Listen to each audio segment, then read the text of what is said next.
first light of the dawn crept through the paper windows of the small village home, painting golden stripes across the wooden floor. 10-year-old Shaume tired on her simple bed, her braided hair slightly messy from sleep. She rubbed her eyes with small fist, then immediately looked toward the home, where her school uniform, a blue jacket with red scarf, hung neatly. Today was special. Today her father would return. The smell of steaming congee led her to the kitchen where her mother, dressed a faded cheapow, was already preparing breakfast. Closed hands to her work rice feeders and mended clothes now gently placed an extra dumpling on Xiaomei's plate. Eat well, my little lotus, Mama said softly. Your Baba will want to see how strong you have grown. Xiaomei could barely contain her excitement and she pulled out her perfect test scores from her bag. The red stars stamped at the top seemed to glow in the morning light. She had practiced her reading every night just to make him proud. The sound of a truck engine outside sent her running barefoot to the door.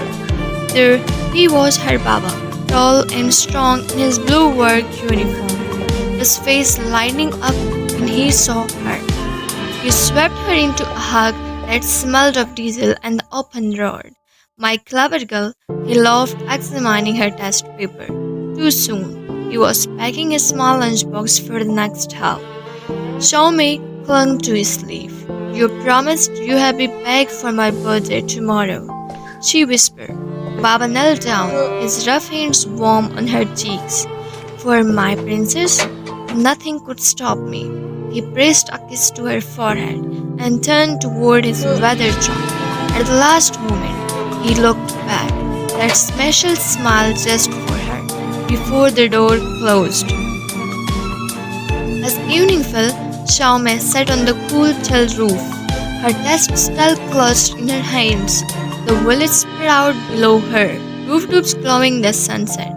A red lantern swept gently above her head and she counted trucks rumbling in the distance. None were his. Down in the street, Mama stood watching the horizon, her shawl pulled tight against the evening chill. The first raindrops began to fall. Mixing with the tears, she quickly whipped away.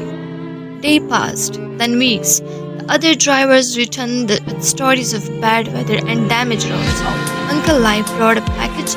Baba has supposedly sent lychees that had spoiled during the long journey. Police station smelled of stale tea and ink when they finally got answers. Officer Chen pointed to a stop on the worn map. The mountain pass. The rains met the road. Mama didn't scream. She didn't cry. She simply folded in on herself like pepper in fire, collapsing onto the hard wooden bench. Years later, a young woman sat cross-legged on the wooden floor of her childhood home. Sunlight streamed through the blinds, illuminating the dust motes dancing above an old metal box. With trembling fingers, Xiaomei lifted the rusted plate. The leather inside was brittle with age, some words blurred by what might have been tears or blood. A simple wedding ring lay atop it. Her father's messy handwriting spoke across the years. If you read this, I have failed my promise. Tell my wife, but not my Xiaomei. Let her keep waiting on the roof. Keep watching the road. Better. She waited 100 years than know this pain. The doll shop in town has her birthday gift. The one with a smile like hers, please. The teardrop fell before she could stop at blurring the last character.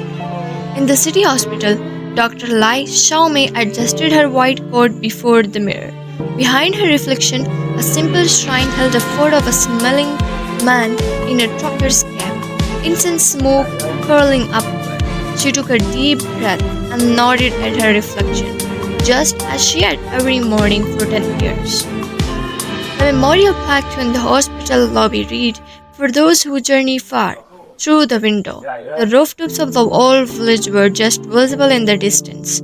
Dr. Lai reached up to touch the plaque gently, then turned to greet her first patient, an elderly truck driver with kind eyes and a persistent cough. Somewhere, a red lantern waved in the breeze. Somewhere, a little girl still waited on the roof.